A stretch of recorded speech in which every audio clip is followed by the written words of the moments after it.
Hi guys, welcome to IR Studies और IR Classes, the easiest way to understand. मेरा नाम है हीना और आज की जो वीडियो है वो है based on the chapter marginal efficiency of capital. मैंने बहुत सुना है बच्चों से कि चैप्टर बहुत डिफ़िकल्ट है, अंडरस्टैंड एक बार, दो बार, तीन बार पढ़ने के बाद भी उनको नहीं समझ आता। बट आई एम श्योर जब आप ये पूरी वीडियो देखोगे तो ये आपका एक फेवरेट चैप्टर होने वाला है और आप इसको बहुत ईजिली एंड इफ़ेक्टिव वे से अंडरस्टैंड कर लोगे और डेफिनेटली पेपर में अगर आपको चॉइस आती है तो आप इसी का एक क्वेश्चन अटैम्प्ट करोगे, आई एम फॉर श्योर। तो let us start with the marginal efficiency of capital. Marginal efficiency of Capitals करवाने से पहले इस चैप्टर की टेक्निकल लैंग्वेज से पहले मैं आपको एक एग्जाम्पल कराना चाहूँगी, उससे आपको समझाना चाहूँगी कि होता क्या है। तो सबसे पहले आपको एक चीज़ अंडरस्टैंड करनी होगी कि अगर कोई भी बिजनेसमैन है और वो सोच रहा है कि मैंने कोई इन्वेस्टमेंट करनी है, मैंने कहीं पे पैसा इन्वेस्ट करना है। फॉर एग्जांपल हम ये लेके चलते हैं कि कोई प्रोजेक्ट है JA जिसमें कि ये बिजनेसमैन है, उसने इन्वेस्टमेंट करनी है। अब बैठे बैठाए या बिना सोचे समझे हम कभी इन्वेस्टमेंट नहीं करते, स्पेशली अगर उसमें ह्यूज फंड्स इन्वॉल्व हों, ह्यूज। तो हम उस देखते हैं कि क्या हमें वो प्रोजेक्ट कुछ रिटर्न देगा, कुछ एक्सपेक्टेड रिटर्न। देखो कभी भी हम श्योर नहीं होते कि वो हमें क्या रिटर्न देगा, तो हम एक एक्सपेक्टेशन लगा के चलते हैं, हम एक रफ फिगर लगा के फिगर कैलकुलेट करते हैं कि हमें वो एक्सपेक्टेडली क्या देगा। क्योंकि हम बहुत ज़्यादा ह्यूज फंड्स इन्वेस्ट कर रहे हैं तो बिजनेसमैन कुछ पैसा अपना लगाता है, कुछ पैसा वो ओन मनी यूज़ करता है, कुछ वो बैंक से लेता है। अब ये क्या दोनों की परसेंटेज होगी ये डिपेंड करता है उस बिजनेसमैन की विश के ऊपर कि उसने खुद कितना इन्वेस्टमेंट करनी है, उसने बैंक से कितना लेना है। अगर वो बैंक से लेता है तो उसको क्या पे करना पड़ेगा, रेट ऑफ इंटरेस्ट, जिसकी मैंने शॉर्ट फॉर्म लिखी है ROI। नेचुरली अगर वो उसको कैलकुलेट करना है कि मुझे कितनी रिटर्न होगी सो दैट वो अपना रेट ऑफ इंटरेस्ट पे कर सके और नेसेसरी एक्सपेंसेस जो है बिजनेस के, डेप्रिसिएशन, सैलरीज और रेंट वगैरह, वो निकाल सके। So this is a way of how the businessman think before going into investment. अब यहाँ पे इस सारी चीज़ में MEC क्या था, इस सारी चीज़ में this was MEC। MEC means वो एक्सपेक्ट कैलकुलेट करता है कि क्या एक्सपेक्टेड रिटर्न होगी उसको एक पर्टिकुलर न्यू प्रोजेक्ट में। एक चीज़ याद रखिए, हमने यहाँ पे न्यू प्रोजेक्ट की बात करनी है, जो ऑलरेडी एग्जिस्टेंस में है उसकी हम कैलकुलेशन नहीं करते, ये न्यू इन्वेस्टमेंट के ऊपर किया जाता है। So let us start with the chapter of MEC।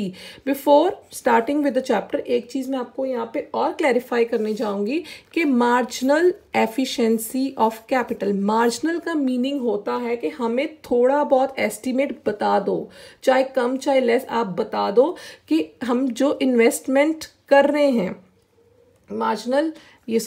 Marginal efficiency of capital, कि वो प्रोजेक्ट एफिशिएंट है, उसकी एबिलिटी है कि वो जनरेट कर सकेगा पैसा, उसकी कैपेसिटी है कि अगर हम उस पर पैसा लगाएं वो हमें रिटर्न्स दे सकेगा। तो कैपिटल मीन्स जो मैंने यहाँ पे एसेट खरीदा है या मैंने कोई न्यू प्रोजेक्ट लगाया है, एसेट यहाँ पे छोटा मोटा एसेट की बात नहीं हो रही जिसमें ह्यूज इन्वेस्टमेंट्स हो रही है आपके फंड्स की। सो मैंने ये देखना है कि मार्जिनल एफिशिएंसी ऑफ कैपिटल, जो मैं कैपिटल लगा रही हूँ वो मुझे कुछ जनरेट करके देगा या नहीं, वो मुझे आज की डेट में उसकी सारी कैलकुलेशन करनी है। So this was a general overview of what is MEC।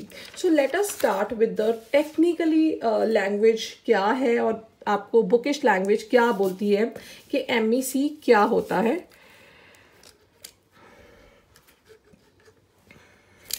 अब ये तो आपने लिया था general meaning, now let us start with the bookish language.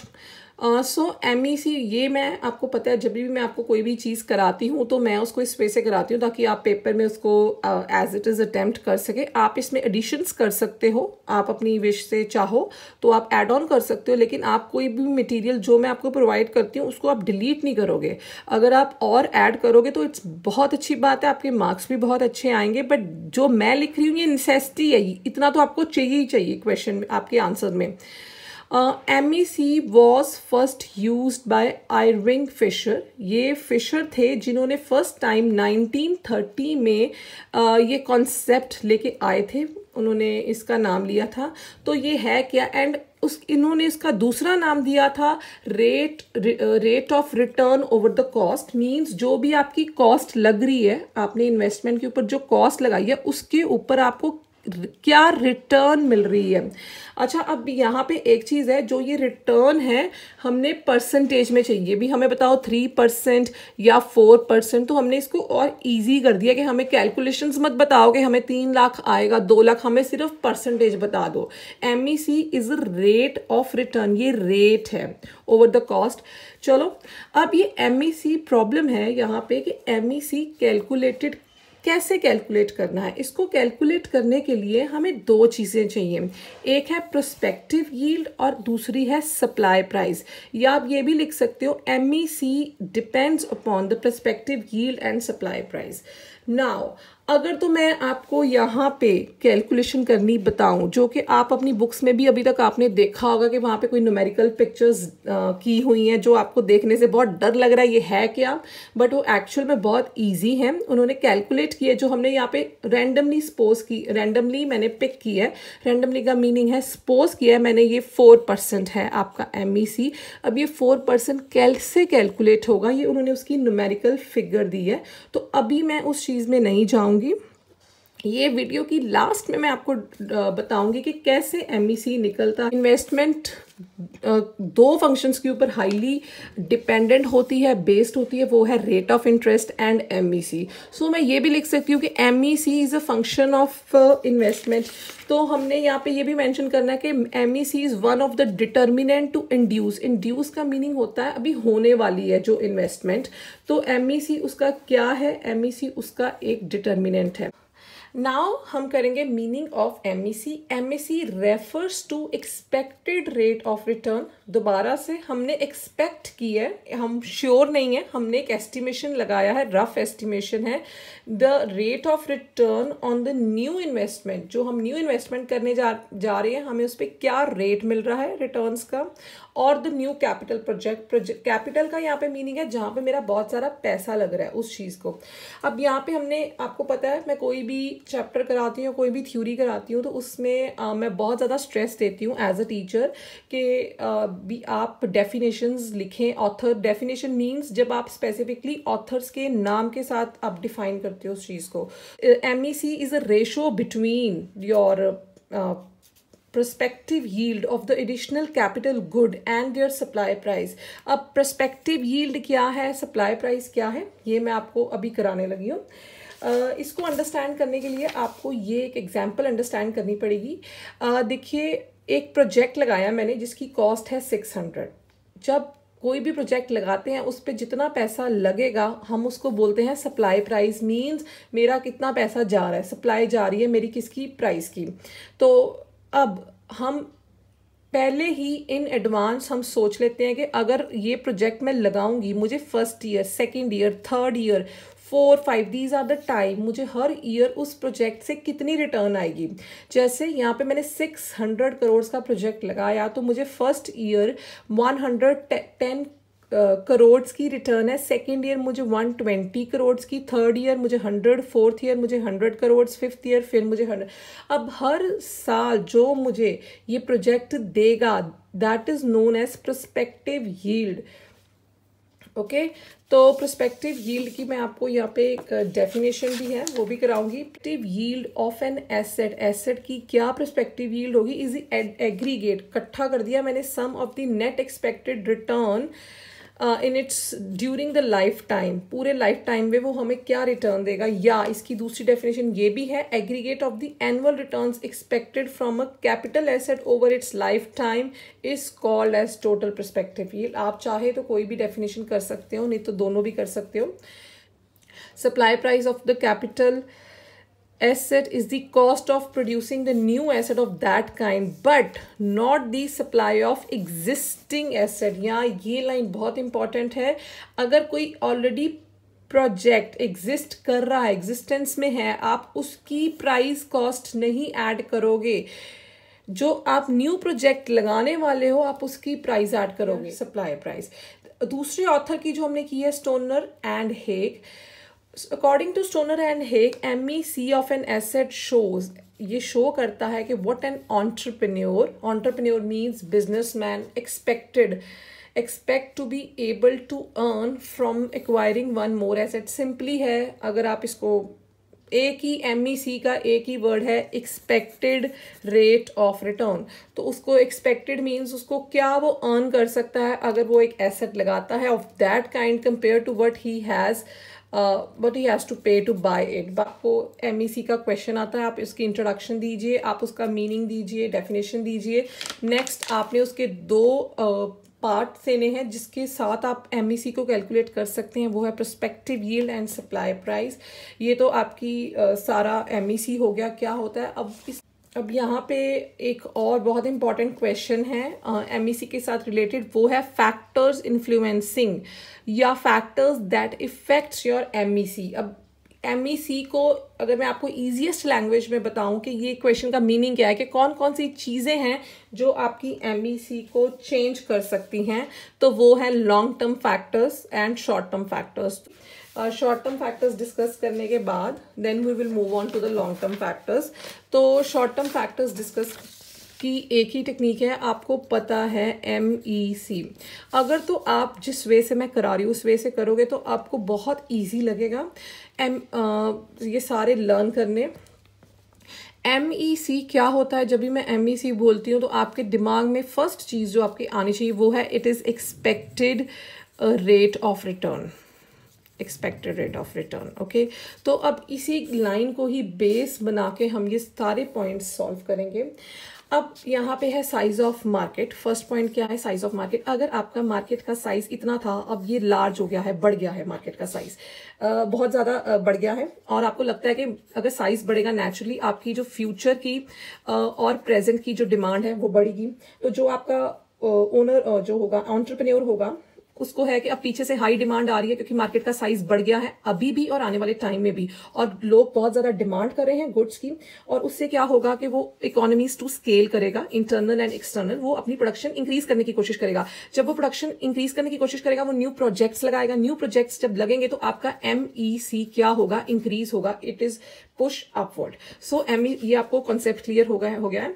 तो नेक्स्ट हमने साइज ऑफ मार्केट कर लिया। अब next is future expectation concerning with the cost and price. अगर आपको लगता है आने वाले टाइम में आपका जो प्रोडक्ट है उसकी जो कॉस्ट है, पीछे से कॉस्ट उसकी है इंक्रीज हो चुकी है, पहले कोई प्रोडक्ट है वो 5 रुपीज़ में बनता था, अब वही प्रोडक्ट आपको 7 रुपीज़ में बन रहा है, और आप उसको सेल करते थे 10 रुपीज़ में, ये उसका सेल प्राइस था।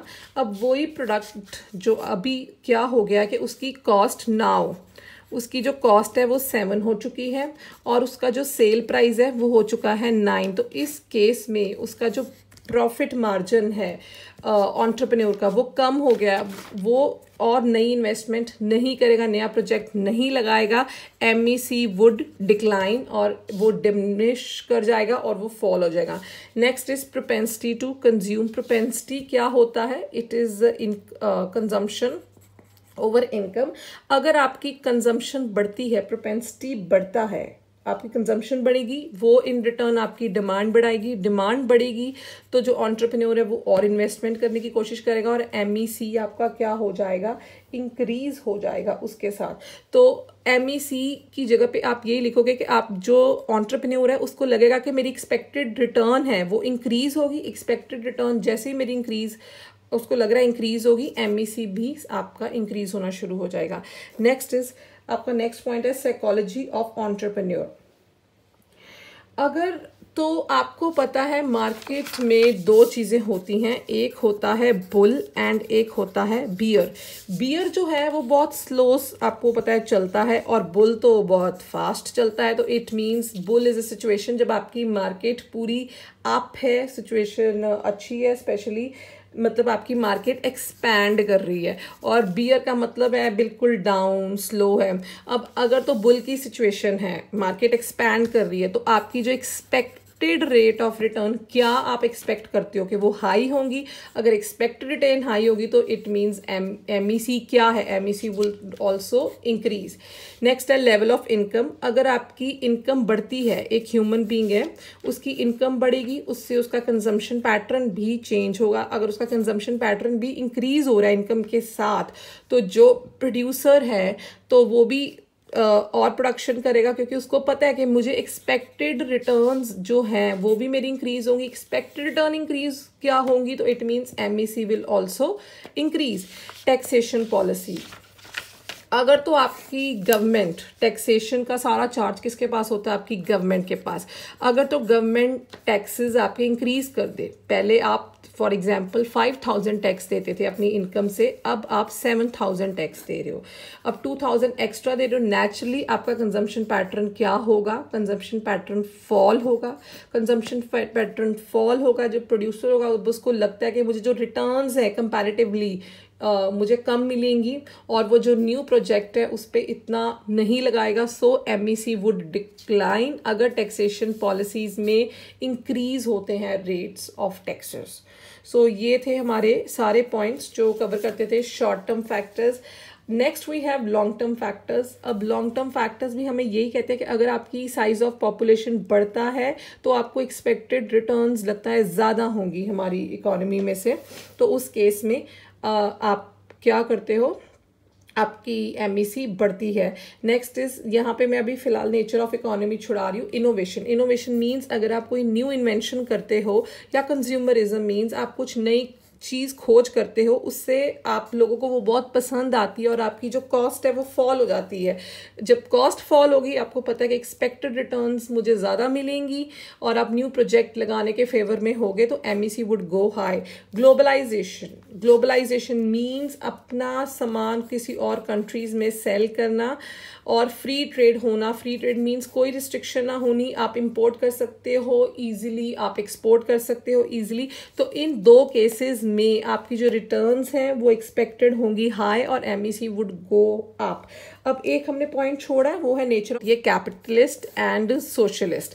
कैपिटलिस्ट इकोनॉमी मीन्स के आपकी जो इकोनॉमी है वो डोमिनेट कर रही है by the free pray of the market force. मतलब कैपिटलिस्ट इकोनॉमी में हमारा मेन यही होता है, जैसे चाइना की है, कि हमें जैसे मर्जी डिमांड इंक्रीज करनी है, अपनी मार्केट एक्सपैंड करनी है। तो उस केस में आपको पता है जिन सिचुएशंस में मार्केट एक्सपैंड करते हैं, हमारी जो एक्सपेक्टेड रिटर्न होती है वो हाई होती है एज कंपेयर टू जो सोशलिस्ट। सोशलिस्ट आपको नेम से पता है सोशल के साथ कौन सा वर्ड रिलेट करता है, सोसाइटी। तो इनका मेन एम क्या होता है कि हमने सोसाइटी की वेलफेयर करनी है, ना कि प्रॉफिट अर्न करना है ज़्यादा। मतलब वो भी अर्न करना है, लेकिन फर्स्ट इनके प्रायोरिटी होती है कि सोसाइटी की वेलफेयर करनी है, वेलबींग है सोसाइटी। तो इस केस में सोशलिस्ट इकोनॉमी में आपका जो MEC होता है कंपैरेटिवली थोड़ा लो होता है, क्योंकि आपकी प्रायोरिटीज चेंज हो जाती हैं।